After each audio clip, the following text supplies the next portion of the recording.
ৰবিদা আপোনাৰ পৰা অন্তত আমি এনে ধৰণৰ সিনেমা আশা কৰা নাছিলোঁ। মই ক'বলৈ ওলাইছোঁ ৰুদ্ৰৰ কথা। ৰুদ্ৰখন যোৱাকালি চাই আহিলোঁ আৰু চোৱাৰ পিছত আপোনালোকৰ লগতো কেইটামান কথা পাতোঁ বুলি ভাবিছোঁ যে অসমীয়া চিনেমাৰ জয়যাত্ৰা অব্যাহত আছিলে। বহুকেইখন চিনেমা আহিলে, যিকেইখন চিনেমাই অসমীয়া ফিল্ম ইণ্ডাষ্ট্ৰিটো বহু ওপৰলৈ লৈ গ'ল। তাৰ ভিতৰত আটাইতকৈ উল্লেখনীয় হৈছে ৰবিদাৰ ৰঘুপতি। তাৰপিছত বহুকেইখন আহিছে, জুবিনদাৰ চিনেমা আহিছে, ৰবিদাৰ চিনেমা আহিছে। মই ভাবোঁ একেবাৰে কমাৰ্চিয়েলি আটাইতকৈ ভাল আৰু এটা ভাল কাহিনী দি পেলাই পইচাৰ ক্ষেত্ৰতে হওক, কাহিনীৰ ক্ষেত্ৰতে সকলো ফালৰ পৰা ৰঘুপতি এখন ভাল চিনেমা আছিল। তাৰ পাছতে সকলোৱে অধিক আগ্ৰহেৰে ৰৈ আছিলে ৰবিদাৰ নেক্সট চিনেমাখনৰ কাৰণে, সেইখন হৈছে ৰুদ্ৰ। আৰু আমিও ৰৈ আছিলোঁ। ভাইমন্দা চলি আছে, খুব ধুনীয়া চিনেমা হৈছে বুলি সকলোৱে মত পোষণ কৰিছে। কিন্তু তাৰ পৰিপ্ৰেক্ষিততে আমি ভাইমন্দা চোৱা নাই, মই চোৱা নাই ব্যক্তিগতভাৱে। কিয় চোৱা নাই? মই ৰুদ্ৰ চাম বুলি ৰৈ থাকিলোঁ। কাৰণ অসমীয়া মানুহ, আমাৰ বাজেট কম, আমি এখন চিনেমাই চাব বিচাৰোঁ। বা 3 মাহ 4 মাহৰ মূৰত যেতিয়া চিনেমা আহে, 2 মাহৰ মূৰত যেতিয়া চিনেমা আহে, তেতিয়া আমি অসমীয়া চিনেমা 2খন চাব পাৰোঁ। কিন্তু একেমাহতে যেতিয়া 2-3খন অসমীয়া চিনেমা আহি যায়, আমাৰ দিগদাৰ হয়। আমি ফাইনেন্সিয়েলি অসমীয়া মানুহবোৰ ইমানটো সবল নহয়, সেইটো ছাইড কথা। কিন্তু আমি বহু দিনৰ অপেক্ষাত এখন চিনেমাক এৰি পেলাই ৰুদ্ৰ চাবলৈ গৈছিলোঁ, কিন্তু একেবাৰে ডিছএপইণ্টেড। প্ৰথম কথা হৈছে ৰুদ্ৰ চাই একেবাৰে ভাল নালাগিল। একেবাৰে সঁচা কথা কৈছোঁ, এজন দৰ্শক হিচাপে কথাখিনি কৈছোঁ। কাৰণ আমি পইচা দিছোঁ, পে' কৰিছোঁ। পে' কৰাৰ বিনিময়ত আপোনালোকে আমাক এখন চিনেমা উপহাৰ দিছে। ৰবিদাই এনেকুৱা কৰিলে, প্ৰথমতে আমাক খুব সুন্দৰ আপেল এটা খোৱালে, তাৰপিছত গেলা আপেল এটা দি দিয়া লিখা লাগিলে। হয়, চিনেমা এখনত হয়তো ৰঘুপতিৰ গতাই হিট হ'ব নোৱাৰে। PK চাওঁতো আমি আমিৰ খানৰ কথাও আমি চাইছোঁ যে তেওঁ খুব 3 Idiots দিছিলে, তাৰপিছত লাল সিং চাড্ডাও দিছে। একো কথা নাই, সেইটো হৈ যায়, সেইটোত আমি ক'বলগীয়া নাই। কিন্তু চিনেমাখন হয়তো ইয়াতকৈ অলপ বেছি ধুনীয়া কৰিব পাৰিলেহেঁতেন। আমি চিনেমাৰ বিশেষজ্ঞ নহয়, আমি দৰ্শক, আমি চাই ভাল পাওঁ। আমাৰ লিখীয়া দৰ্শকে যেতিয়া ক'ব যে এইটো ভাল লগা নাই, মানে আপোনাৰ চিনেমাখনত বিফল হৈছে, এইটো বহুতে ক'ব তুমি বিশেষজ্ঞ নি? নহয় বিশেষজ্ঞ, কিন্তু আমি যিহেতু দৰ্শক, আমাৰ লিখীয়া দৰ্শকেইটো চাইছে চিনেমাখন। মই যিমানখিনিৰ লগত কথা পাতিছোঁ, হলত যিটো দেখিছোঁ, বহুতে সেইটোৱে কৈছে যে কি বনাইছে। কাহিনীটো মেইন কথা কেইটামান ক'বলৈ ওলাইছোঁ যে কাহিনীটো যিটো বনাইছে, এই কাহিনীটো আচলতে এটা একঘেয়ামী কাহিনী নহয়। কাহিনীটোৰ পৰা এটা মেছেজ লৈ আহিব নোৱাৰিলোঁ, সেইটো প্ৰথম কথা। দ্বিতীয় কথা, কমেডি, ট্ৰেজেডি এই বস্তুবোৰ তাত মানে খন্তেকীয়া, পটককৈ কিবা এটা দেখুৱাই, ৰোমাঞ্চ একো নাই। মই একো নাপালোঁ, সঁচা কথা কৈছোঁ, একো নাপালোঁ। কাৰণ ইটো কাহিনীৰ লগত ইটো কাহিনী, ইটো কাহিনীৰ লগত ইটো কাহিনী নিজে মিলাব পৰা নাই। নিজৰ যেতিয়া মনটোৱে গৈ আছে লভৰ ক্ষেত্ৰত, লভ অকণমান দেখুৱাই পেলাই তাৰপিছত শেষ, তাৰপিছত অকণমান ট্ৰেজেডি কৰিলে, তাৰপিছত শেষ, মানে আৰম্ভলৈ হ'বলৈ হয়হে, তাৰপিছত শেষেই হয়। কিবা অকণমান আৰম্ভ হ'বলৈ হয়হে, শেষেই হয়। আকৌ ইটোৰ পৰা সিটো পাইছে, কিবা কিবি, মানে শেষলৈকে মই ভাবি থাকিলোঁ চিনেমাখনে কি বুজাব বিচাৰিছে আমাক। ভিলেইন কোন, ভিলেইন বা কোন, সেইটো ছাছপেন্সত থাকি সেইটো কথা কৈ নিদিওঁ মই কোন। কিন্তু কাহিনীটো কাৰ ওপৰত বেছ হ'ল, কাক লৈ কাহিনীটো আগুৱাই নিলে? যিকেইজন আছিলে চাইল্ড কিছুমান আছিলে, সেই চাইল্ডখিনিক লৈ পেলাই যদি কাহিনীটোক লৈ গ'লহেঁতেন, তেতিয়াও আমাৰ ভাল লাগিলেহেঁতেন। বা এক্টৰ নায়ক নায়িকাক লৈ পেলাইও যদি কাহিনীটোক লৈ গ'লহেঁতেন লভৰ ক্ষেত্ৰত, তেতিয়াও ভাল লাগিলেহেঁতেন।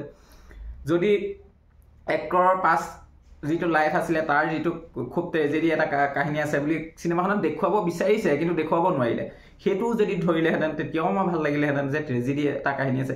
মানে এনেকুৱা হৈ গৈছে, কোনোবা এটা মৰিছে, কিন্তু সেই মৰাটো আমাৰ হৃদয়ত চোৱা নাই যে মানুহজন কেলৈ মৰিলে। ইয়াৰ মূল কাৰণ কেইটামান হৈছে এইটো যে ৰঘুপতিত যিখিনি ছাইড ৰোল আছিল, প্ৰতিটোৱে আমাৰ হৃদয়ত চুই গৈছিল। তেনেকৈ বিদুৰ ভাইত যিসকল ছাইড ৰোল আছিল, সকলোৱে চুই গৈছিল। ইয়াত কিন্তু ছাইড ৰোলখিনিৰ ইমান কাম নহ'ল, ইমানখিনি তেওঁলোকে দিবলৈ স্ক'প নাপালে, বা তেওঁলোকৰ এনেকুৱা এটা খুব এক্টিঙৰ জোৰ আমি নেদেখিলোঁ। চিনেমাখনত এক্টিঙৰ জোৰ খুব কম। আচলতে মৰি কৰিলেই কেইটামান ফাইটিং চিন কেইটামান যদি বৰ ধুনীয়াকৈ দেখুৱাই দিয়ে, তেতিয়াই চিনেমাখন হিট হৈ নাযায় মই ভাবোঁ। আৰু সকলোৱে ফাইটিং চাবলৈ নাযায়। আজিকালি চিনেমা বহুত ওপৰলৈ গুচি গ'ল, দৰ্শকৰ চিন্তাবোৰ বেলেগ হ'ল, চোৱাৰ দৃষ্টিভংগী বেলেগ হ'ল। আজিকালি বেলেগ ধৰণে চায় যি চিনেমা চায়।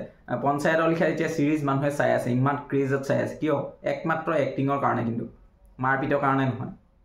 আপোনালোকে কথা এষাৰ মনত ৰাখিব, দেখিছে নাই, সকলোৱে পঞ্চায়ত বুলি ক'লে পাগল হৈ গৈছে। কি আছে, কি নাই? তাত এক্টিং আছে, কাহিনী আছে, খুব ধুনীয়া। কিন্তু মাৰপিট হ'লেই যে এখন চিনেমা ভাল হ'ব তেনেকুৱা কথা নহয়। ৰবিদাৰ এই চিনেমাখন একেবাৰে ভাল নালাগিল, শুদ্ধভাৱে কৈছোঁ। প্ৰথম কথা হৈছে কাহিনীটোত দম নাই, একেবাৰে দম নাই। কাহিনীটোৱে আমাক লৈ যাব নোৱাৰিলে দৰ্শক হিচাপে। কাহিনীটো ট্ৰেজেডি কমেডি মই ক'তো মই একো এটা বিশেষ নাপালোঁ জুবিন দাৰ গানটোৱে চিনেমাখনত বহুত ধুনীয়া কৰি দিছিলে সেইটো আৰু সকলোৱে জানে অনুভৱী গানটো খুব ধুনীয়া লাগিছে সেইটো একদম জুবিন দাই জুবিন দাই কিন্তু জুবিন দাই এক্টিং কৰিলে মই সেইটো কথাও কওঁ যে জুবিন দাৰ এক্টিঙতকৈ মই সদায় জুবিন দাৰ গান এজন ভাল গায়ক হিচাপে মই বহুত ভাল পাওঁ বেছি ভাল পাওঁ কাৰণে আচলতে তেখেতৰ এক্টিং লাইনটো মই ইমান নাচাওঁ তথাপিও তেওঁলোকে যিখিনি প্ৰচেষ্টা লৈ আছে ৰবিদাই হওক হেৰি হওক ভাল লাগিছে যে চিনেমা কিন্তু মই এইকাৰণেহে কৈছোঁ যে ৰবিদাই আপোনাক বহুত ভাল পাওঁ সেইকাৰণে ৰৈ আছিলোঁ আপোনাৰ চিনেমা কিন্তু আপুনি চিনেমাখন আমাৰ কাৰণে হয়তো আৰু অলপ কৰিব লাগিব আপুনি কাহিনীটো দম থকা কাহিনী লওক নেক্সট টাইমত আপুনি যিখিনি চিনেমা আহিব আপোনাৰ আমি অনুৰোধ কৰিছোঁ আমিতো অনুৰোধহে কৰিব পাৰোঁ আপোনালোকেহে চিনেমা জানে কিন্তু সেই কাহিনীবোৰ যে সৰু সৰু কেৰেক্টাৰবোৰ যোৱাবাৰ যেনেকৈ ৰঘুপতিত তৰামাই বাইদেউৰ অকণমান অভিনয় আমাক চুই গৈছিল যেনেকৈ কেইটাৰ অভিনয়খিনি আমাক হৃদয়ত চুই গৈছিল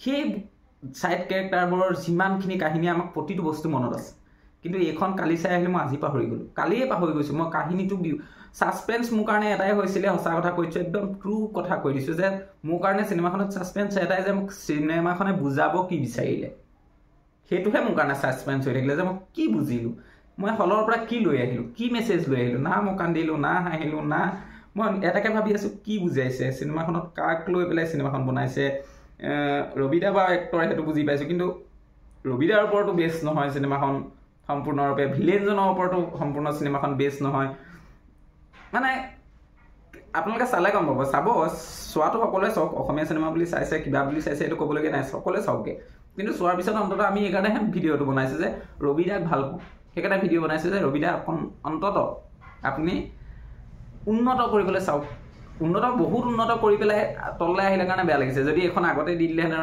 ৰঘুপতিৰ আগত তেতিয়াহ'লে হয়তো আমি বেয়া নালাগিলহেঁতেন কিন্তু ৰঘুপতি চোৱাৰ পাছত মই এনেকুৱা লাগিছে যেন মই কি চালোঁ সেইকাৰণে অনুৰোধ কৰিছোঁ যে আপোনাৰ পৰা আমি বহু বিচাৰোঁ যতীন দা আপোনাৰ ৰবিদা এইখিনিৰ পৰা আমি সৰুৰ পৰা চাইছোঁ ন নায়ক বাৰুদ কেনেকুৱা কাহিনী আছিলে কিমান মানে শক্তি আছিলে কাহিনীত বাৰুদৰ নায়কৰ এইখিনি কাহিনীৰ যিটো মানে ষ্ট্ৰং যিমান শক্তি আছিলে কাহিনীটোতে শক্তি আছিলে এক্টিঙত শক্তি আছিলে তাত আমাক বহুত বস্তু প্ৰয়োজন নাছিলে আমি বহুত কিবা কিবি নাচাওঁ আমি এভেঞ্জাৰ চাই থকা নাই নহয় অসমীয়া মানুহে আপোনালোকে কিয় ভাবে যে আমি অকল ফাইটিং চাম কিয় ভাবে একশ্যন চাম আমি অসমীয়া চিনেমা চাব গৈছোঁ আমি এভেঞ্জাৰখন চাবলৈ যোৱা নাই যদি মাৰপিটেই চাবলৈ মন গ'লহেঁতেন কিবা টেকন'লজি খুব হাই টেকন'লজি চাবলৈ মন গ'লহেঁতেন তেতিয়া আমি এভেঞ্জাৰ চালোহেঁতেন কিন্তু আমি অসমীয়া চিনেমা চাব গৈছোঁ অসমীয়া চিনেমাৰ কাহিনীটো সুকীয়া অসমীয়া চিনেমাৰ বহুত মানুহে এতিয়াও বিচাৰে অসমীয়া চিনেমাখন সেই পিতন এগাল চাবলৈ নাযায় হয় বনাবলৈ গৈছে বলিউডৰ ষ্টাইলত বনাওক কিন্তু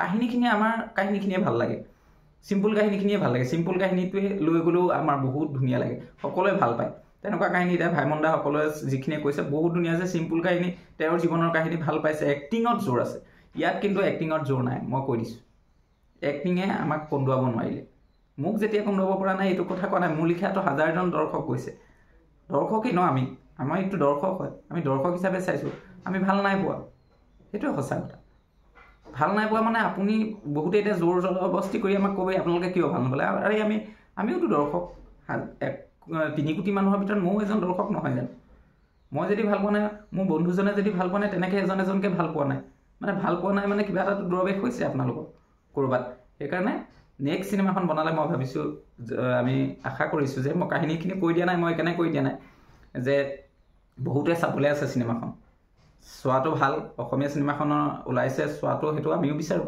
সেইকাৰণে কাহিনীটো নহ'লে মোৰ মনত আছে যে ক'ত কি হৈছে কৈ দিব পাৰিম কিন্তু এইকাৰণে কৈ দিয়া নাই আপোনালোকে বহুতে চাবলৈ আছে ভাবিব তেওঁলোকে চোৱাই নাই সেইকাৰণে কাহিনীটো মই ক'ব বিচৰা নাই কিন্তু মই অন্ততঃ একেবাৰে সুখী নহ'লোঁ চিনেমাখন চাই সেইখিনিয়ে ক'বলৈ আছিলে আৰু বহু কথা আছে যে চিনেমা লৈ পেলাই আপোনালোকে বনাব আমি শিকাব নালাগে আপোনালোক বিদগ্ধ কিন্তু এটা চাব যে দৰ্শকৰ শাৰীত চাই পেলাই আপোনালোকে চিনেমা বনাব এজন দৰ্শক হিচাপে চাবচোন সেই চিনেমাখন আপোনাৰ কেনেকুৱা লাগিলে আপুনি ক'ত কি আনিব বিচাৰিলে তাত ৰোমাঞ্চ অকণমান দিব বিচাৰিছিল তাৰপিছত শেষ জ্বলিলে শেষ তাৰপিছত ট্ৰেজেডি অকণমান পাইছিলোঁ সেই ট্ৰেজেডিটো কোনোবা মৰি গৈছে এটা বস্তু এটা মানে মৰি গৈছিলে মই কথাটো ক'ব নাই বিচৰা কেলে আপোনালোকৰ চাবলৈ আছে সেই মৰি যোৱা চিনটোত মানে আমি কান্দিব লাগিছিল আচলতে কেলে কন্দা নহ'ল গম পাইছেনে এই কাৰণে কন্দা নহ'ল যাতে সেই বণ্ডিংটো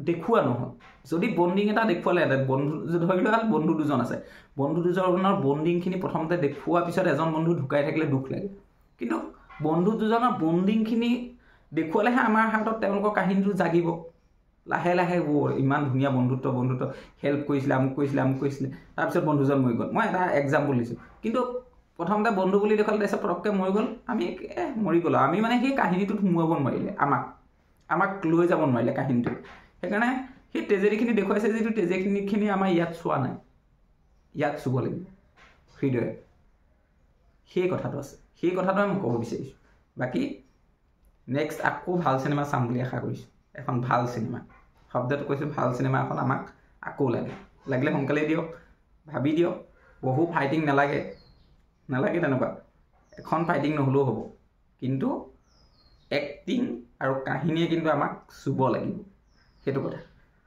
থেংক ইউ